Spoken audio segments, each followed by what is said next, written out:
안녕하세요, 전무님. 박세익 전무님, 질문 있어요? 시간입니다. 첫 번째 질문인데요. 주가 상승에 주식을 매도하는 대표와 이사 관련한 뉴스를 볼 때가 있습니다. 경영자가 주가 상승에 주식을 매도하는 건 고점 신호로 봐야 할지, 아님 주가가 오르면 그런 기사가 나오는 건지, 이럴 때 투자자는 어떻게 해석해야 될까요? 네, 아주 좋은 질문을 해주셨어요. 아주 좋은 질문을 해주셨습니다. 보통 우리가 투자하는 때 매수는 여러 가지 나만의 투자 철학이나 그 투자 원칙에 의해서 투자하시잖아요. 뭐 가치주 투자자분들은 주가가 많이 싸졌다라고 생각했을 때 사시게 되고, 성장주 투자하시는 분들은 주가가 비싸더라도 이 성장의 스토리라든지 성장주만이 가지고 있는 여러 가지 성장 지표들 보면서 많이 투자를 하시는데, 이 대주주 매도는 가치 투자하시는 분보다는 성장주 투자하시는 분들이 반드시 이 대주주나 경영진들의 매도는 체크를 하셔야 됩니다. 그리고 어떻게 그걸 받아들이셔야 되냐면, 무조건 악재로 일단은 받아들이시고, 왜 이 경영진들이 팔았을까? 그 부분에 대해서 고민을 하셔야 됩니다. 참, 한 예를 들어서 말씀드리면요. 헬릭스미스라는 기업이 있습니다. 옛날에 이름이 바이로메드였었고요. 이 회사가 임상 1상, 2상, 3상, 3상 결과가 나오기 전까지 주가가 굉장히 큰 폭으로 올라섰습니다. 이 회사는 최근에 여러 가지 각광을 받는 그런 기업들만큼이나 당시에 이 헬릭스미스에 대해서 굉장히 좋게 보시는 분들이 많았었고요. 2018년에서 19년 요때 넘어갈 때였는데, 그때 지금 가격으로 지금 3,990원이거든요. 4,000원인데 그때 17만 원 갔었습니다. 17만 원. 야, 그러면 도대체 얼마입니까? 17만 원에서 10%면 17,000원이잖아요. 17만 원에서 10%면 17,000원인데, 17,000원 가도 마이너스 90%인데, 이게 1,700원 가면 마이너스 99%인데, 지금 도대체 얼마예요, 주가가? 이야, 참, 험악하게 빠졌네, 험악하게. 마이너스 한 97% 빠졌다, 그죠?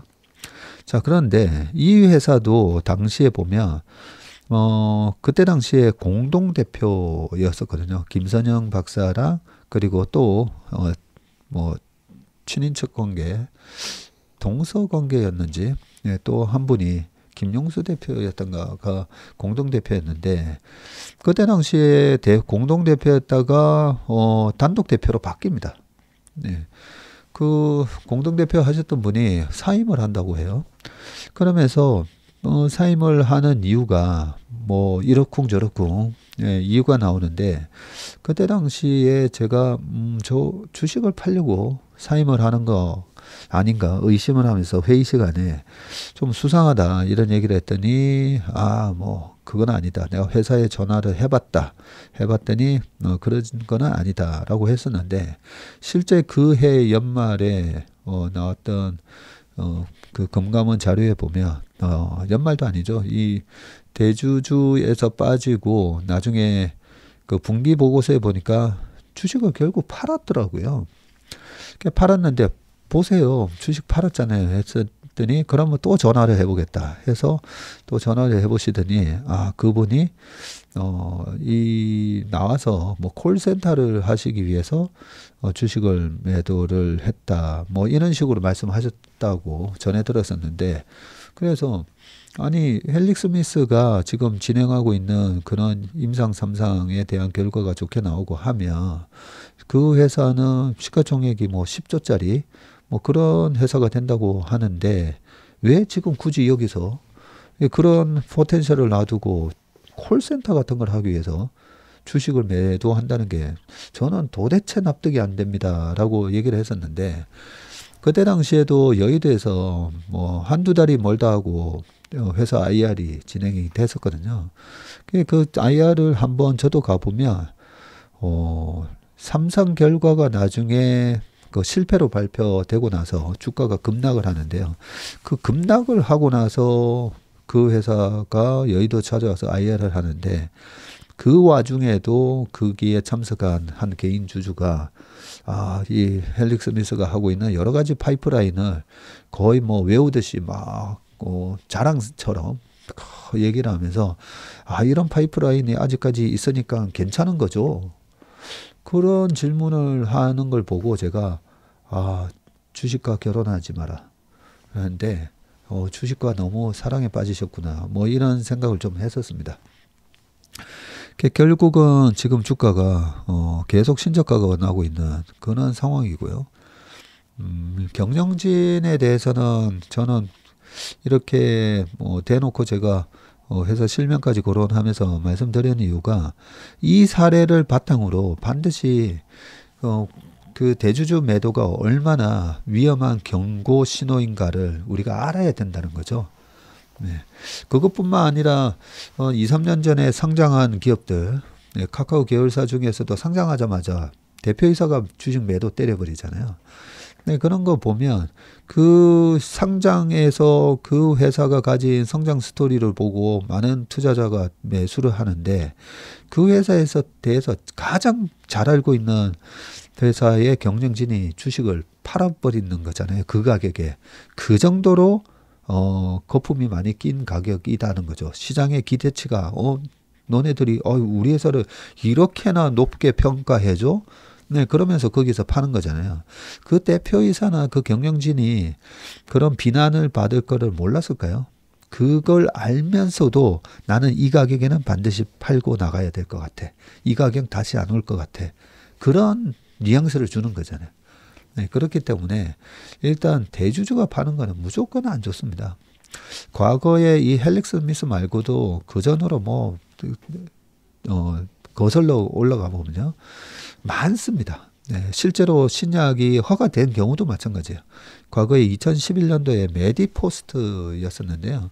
그런 회사들조차도 전 세계에서 최초로 줄기세포로 무릎관절 치료제 카티스템에 대한 허가가 나왔고요.